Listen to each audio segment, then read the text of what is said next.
হরে কৃষ্ণা। আজ জন্মাষ্টমী। এখন বাজে ভোর 3:30। আমি 3টের সময় উঠে স্নান করে নিয়েছি, এখন তিলক সেবা করে নিচ্ছি। এরপর আমি ফুলের মালা তৈরি করব। তাই দেখো এই ফুলগুলো আমি আগের দিন থেকেই তুলে রেখেছিলাম। আর দেখো কিছু কিছু ফুল পচে গেছে, কারণ কালকে সারা দিন মুষলধারে বৃষ্টি হয়েছে, যার কারণে বৃষ্টির জলের জন্য ফুল কিছু পচেও গেছে। ঠিক আছে, সেগুলো বাদ দিয়ে আমি যেগুলো ভালো আছে সেগুলো দিয়ে মালা তৈরি করবো। আর একটা রজনীগন্ধার মালা একটা ভক্ত দিয়ে গিয়েছিল। আর এই যে তুলসী মঞ্জুরি, এই দিয়ে আমি তুলসী মঞ্জুরির মালা তৈরি করব ভগবানের জন্য।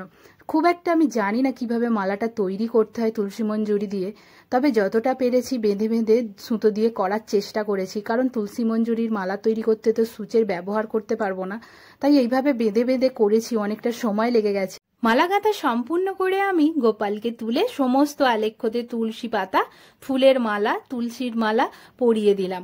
গোপালকে শয়ন থেকে তুলেই আমি প্রথমে বাল্যভোগ নিবেদন করে দিয়েছিলাম, এবার মঙ্গল আরতি করব।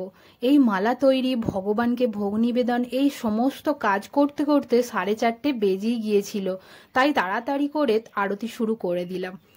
আরতির জন্য সমস্ত উপকরণ আমি সাজিয়ে নিয়েছি, আর তাতে গঙ্গা জল দিয়ে নিলাম।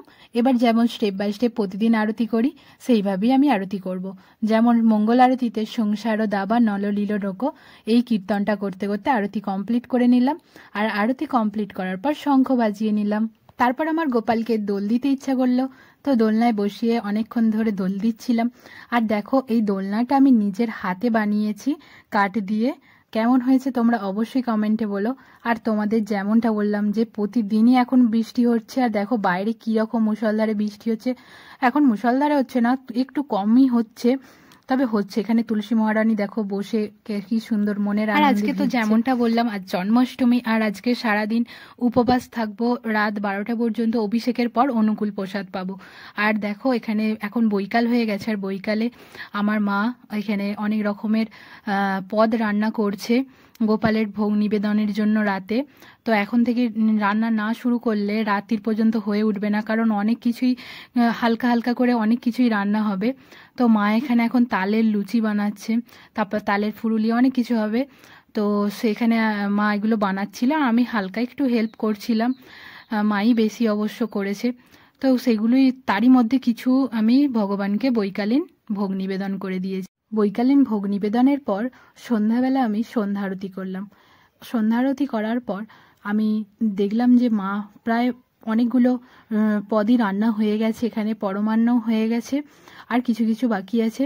তো আমি এখন একটু জপ করতে বসলাম। এখন বাজে 8টা, আর 16 মালা জপ আমার কমপ্লিট হয়নি, তাই 16 মালা জপ আমি কমপ্লিট করতে বসে গেলাম। অনেকটাই রাত হয়ে গিয়েছিল 16 মালা জপ করতে। আমি খুব ধীরে সুস্থে আজকে জপটা করছিলাম, যাতে মনটা সবসময় ভগবানের দিকে থাকে। তারপর রাত 11:30 বেজে গেল। 11:30টার সময় আমি গোপালের অভিষেকের জন্য ড্রেস, অভিষেকের পরের ড্রেস সমস্ত কিছু সিলেক্ট করছিলাম। এখানে এই যে এইটা হচ্ছে অভিষেকের পর আমি গোপালের জন্মদিনে অনেকগুলি জামা আমার কেনা হয়েছে, কিন্তু এটাই আমার খুব ভালো লাগছে। এমনিতে সব জামাগুলিই ভালো লাগছে, কিন্তু আমার এটা বেশি ভালো লাগলো। আমি ভাবলাম এটাই পরাই।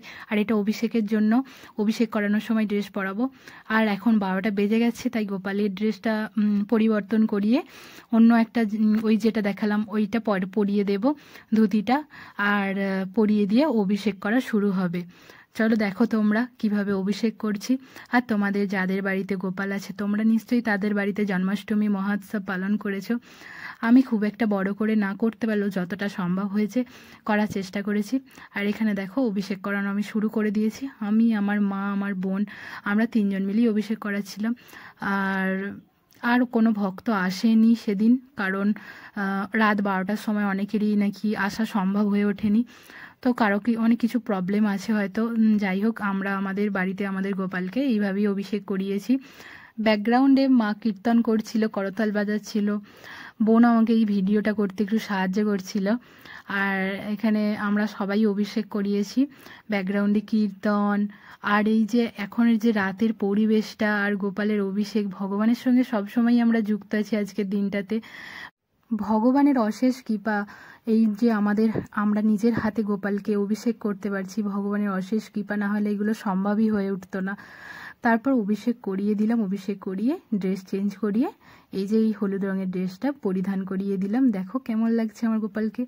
আর এইখানে এই যে আতর একটা আমি কিনেছিলাম, এটা কদম ফুলের আতর, কদম ফুলের আতরের সুবাসটা খুবই সুন্দর। আর এটা আমি ভালো করে ভগবানকে লাগিয়ে দিলাম। তারপর পুষ্প অভিষেক করলাম দোলনায় বসিয়ে। আর পুষ্প অভিষেকের পর গোপালকে অনেকক্ষণ আমরা দোল দিচ্ছিলাম। গোপালকে দোল দিতে আমাদের খুব ভালো লাগছিল, তাই আমরা অনেকটা সময় ধরে গোপালকে দোল দিচ্ছিলাম। গোপালকে দোল দেয়া সম্পূর্ণ করে গোপালের আরতি হবে, তো সেখানে মাকে বললাম, মা আর দোল দিয়ে লাভ নেই, চলো এবার গোপালের আরতি করে দিই। আরতি করিয়ে আবার ভোগ নিবেদন করতে হবে, তো সিংহাসনে বসিয়ে দিলাম আর গোপালকে সিংহাসনে বসিয়ে তারপর আবার আরতি শুরু করলাম। আরতি শুরু করে আরতিটা ঠিক যেভাবে স্টেপ বাই স্টেপ সেইভাবেই আরতি কমপ্লিট করলাম কীর্তন করে। আরতি কমপ্লিট করার পর যেরকম প্রতিদিনের মতো শঙ্খ বাজিয়ে আরতি শেষ করা হয়। হ্যাঁ, আর একটা জিনিস, আরতির প্রথমেও কিন্তু শঙ্খ বাজাতে হয়, তো সেই ক্লিপটা আমার নেওয়া হয়নি।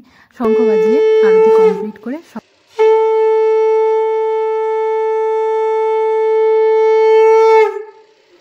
ভগবানকে ভোগ নিবেদন করবো এবার, তাই জন্য একটু দাঁড়িয়েছিলাম। আর আমার বোন দেখো আমার মুখটা কেমন দেখাচ্ছে, তো ভোগগুলো নিয়ে আসা হয়ে গেছে। রেসিপির ওপর আমি কিন্তু তুলসী পাতা দিয়ে দিচ্ছি। তোমরা যত জানোই যে ভগবান তুলসী পাতা না হলে কোনো জিনিসই গ্রহণ করেন না, তো তাই জন্য সমস্ত জিনিসের ওপর আমি তুলসী পাতা নিবেদন করলাম। তুলসী পাতা দিয়ে ভোগ নিবেদন করা হয়ে গেছে। এখন 10 মিনিট পর আমি 3 বার ঠোকা মেরে ঘরটা খুললাম। তোমরা মহাপ্রসাদ দর্শন করো। দেখো আজকে এইগুলোই ভোগ নিবেদন করা হয়েছে, খুব অনেক কিছু রান্না করা হয়নি, তো দেখো তোমরা আজ এইগুলি ভোগ নিবেদন করা হয়েছে। এবার গোপালকে শয়নে দিয়ে দেব। আর প্রতিদিনের মতো গোপালকে শয়নে দেওয়ার আগে তার রাতের যে ড্রেস সেটা পরিধান করিয়ে দেব। আর তাই জন্য ড্রেস, হার, কানের সমস্ত কিছু খুলিয়ে নিলাম। আর এটা হচ্ছে গোপালের নাইট ড্রেস, এটা নতুন নিজের হাতে বানিয়েছি। গোপালকে শয়নে দিয়ে দিলাম। হরে কৃষ্ণ কৃষ্ণ কৃষ্ণ হরে হরে, হরে রাম রাম রাম হরে হরে।